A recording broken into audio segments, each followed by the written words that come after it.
നിങ്ങൾ കേട്ടുകൊണ്ടിരിക്കുന്നു മലബാർ വിഷൻ. കേരളം ഇലക്ഷന്റെ ചൂടിലാണ്. അതായത് നമ്മുടെ പടിക്കൽ വന്നിരിക്കുകയാണ് ഇലക്ഷൻ.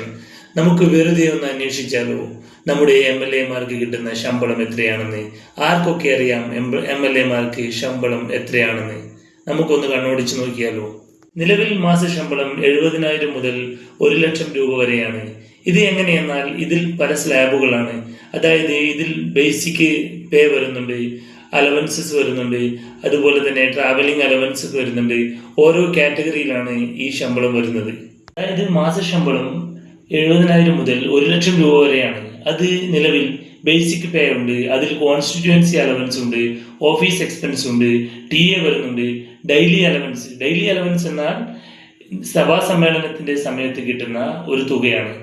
പിന്നെ അതുകൂടാതെ തന്നെ ഫ്രീ ട്രാവലിംഗ് അലവൻസ് ഉണ്ട്, ടെലിഫോൺ അലവൻസ്, അതൊക്കെ ഫ്രീ ആണ്. പിന്നെ വരുന്നത് ഇയർലി ഒഫീഷ്യൽ ഫ്ലൈറ്റ് എക്സ്പെൻസ് ആണ്. അതായത് ഒഫീഷ്യൽ ആവശ്യങ്ങൾക്കായി MLA-മാർ ഫ്ലൈറ്റിൽ സഞ്ചരിക്കുകയാണെങ്കിൽ അതിനുള്ള ഒരു ഫെയർ ഗവൺമെന്റ് അലൗഡ് ചെയ്യുന്നതാണ്. അതുകൂടാതെ MLA-മാർക്ക് പെൻഷനും കൂടിയുണ്ട്. അതായത് ഒരു ടേം എന്നാൽ 5 വർഷമാണ്. 5 വർഷം പൂർത്തീകരിച്ചാൽ അവർക്ക് ഇന്നെന്താണോ ഉള്ളത് ആ എമൗണ്ട് ആണ്, ഇന്നത്തെ എമൗണ്ട് ആണ് നമ്മളിപ്പോൾ ഇവിടെ പറയുന്നത്. അപ്രോക്സിമേറ്റ് 20,000 രൂപയാണ് ഇന്ന് MLA-മാരുടെ പെൻഷനായി കാണുന്നത്. അത് ഒരു ടേം ഉണ്ട്, 2 ടേം ഉണ്ട്, 3 ടേം ഉണ്ട്. അതായത് 2 ടേം എന്നാൽ 10 വർഷമാണ്.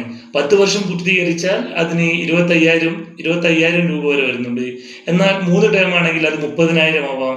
ആ ലെവലിലാണ് MLA-മാരുടെ പെൻഷൻ വരുന്നത്. എക്സാക്ട് എമൗണ്ട് ടൈം അനുസരിച്ച് റിവൈസ് ചെയ്യുന്നതാണ്. അതായത് അലവൻസിലൊക്കെ മാറ്റം വരുന്നത് പോലെ നിയമസഭ, അതായത് മന്ത്രിമാർ നിയമസഭയിൽ ബില്ല് പാസ്സാക്കി അതിൽ വ്യത്യാസം വരുന്നതിനനുസരിച്ച് MLA-മാരുടെ പെൻഷനും വ്യത്യാസം വന്നേക്കാം. ഇത്തരത്തിലുള്ള പുതിയ കാര്യങ്ങൾ അറിയുവാനും പുതിയ വാർത്തകൾ കേൾക്കുവാനും നമ്മുടെ ചാനൽ സബ്സ്ക്രൈബ് ചെയ്യൂ, ലൈക്ക് ചെയ്യൂ.